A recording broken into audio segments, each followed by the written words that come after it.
Somebody's watching me. It's my anxiety.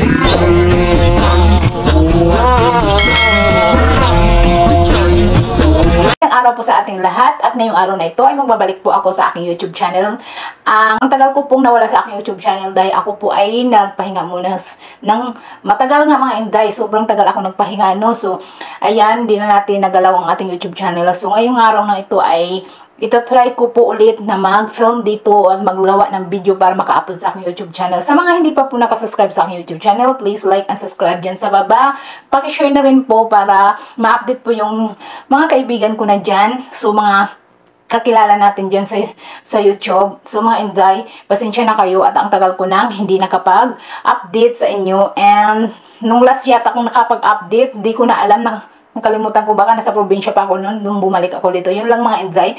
So karon, mag-share ako sa inyo ngayon na mag-umpisa ulit sa aking YouTube channel dahil alam naman natin meron na din ako pong ads mga inday, na monetize na din po ako dito. Kaso lang nga po hindi ko na naalagaan siya. So ngayon ibabalik natin siya para naman ay maalagaan natin at mabalik yung ating kitaan dito sa YouTube channel mga inday, no? So ngayon, dahil balik po ako ulit sa aking YouTube channel mga inday, no? Then, sa aking harapan, pinapakita ko dahil ngayon ay nagluto ako ng maaga at papakita ko sa inyo ang mga niloto ko at baon ko. Pero ito ay konti lang naman ang ating baon at ang ating niloto kasi gusto ko lang mag-update sa aking YouTube channel para dati kasi mga inday, ang aking YouTube channel is more on pagkain, more on luto yon. So ngayon, babalik natin sa pagkain ulit at hindi na masyadong magluto-luto siguro mga inday. Basta kung may time lang ako mga inday, magluto-luto din ako. So ngayon, papakita ko yung naluto ko ngayong araw nito.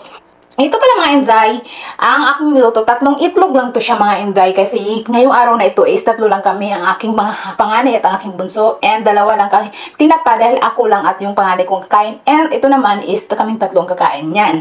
So yung niluto ko yung isang pagkain para tanghalian pala namin dyan kasi ngayon pa lang kasi malalaman nyo ngayon na ako ay may trabaho at pumapasok po ako sa aking maliit na tindahan. So, hindi siya dito sa bahay, kundi andon sa malayo mga inday. Hindi yung kalayuan, pero nandito lang naman sa malapit-lapit. Hindi siya masyadong kalayuan. Lalakadin siya mga inday. So, ngayon, nagluto na ako ng ulam para tanghalian. And ginisa ko yung ampalaya, nilagyan ko konting chicken mga inday. So, ginisa lang yan mga inday. At konting isang itlog. So, para masarap siya mga inday, hindi siya mapait. So, yan, kinakain naman ng mga anak ko yan. Ito, favorite namin to. So, yan lang naman ang ulam namin. Ito, umagahan. At ito naman ay tanghalian mga inday. And nagbaon ako. Siyempre, kailangan ko sa aking munting tindahan ng paon na kanin para lumakas tayo at hindi tayo malipong doon sa tindahan, magkurog-kurog, no? Kasi mahirap na. And ang ulam ko lang mga inday, simpleng-simple lang yung niluto ko na ang palaya at chicken mga inday. Yun ang aking update sa aking munting YouTube mga inday. Kasi ang YouTube channel ko is natulog na siya mga inday at gigisingin natin siya ng bonggang-bongga sa pagkain ngayon mga inday. So mga inday, sana babalik pa rin kayo sa panonood sa aking YouTube channel. Kahit hindi siya kagandahan mga inday, sana i-share nyo lang din.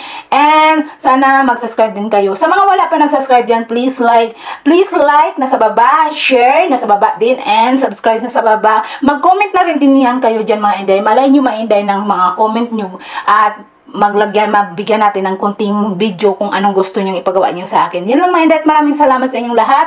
Welcome to my YouTube channel mga inday. Sana inyong nagustuhan itong aking ginawang video ngayon. Yun lang mga inday at maraming salamat. Bye-bye!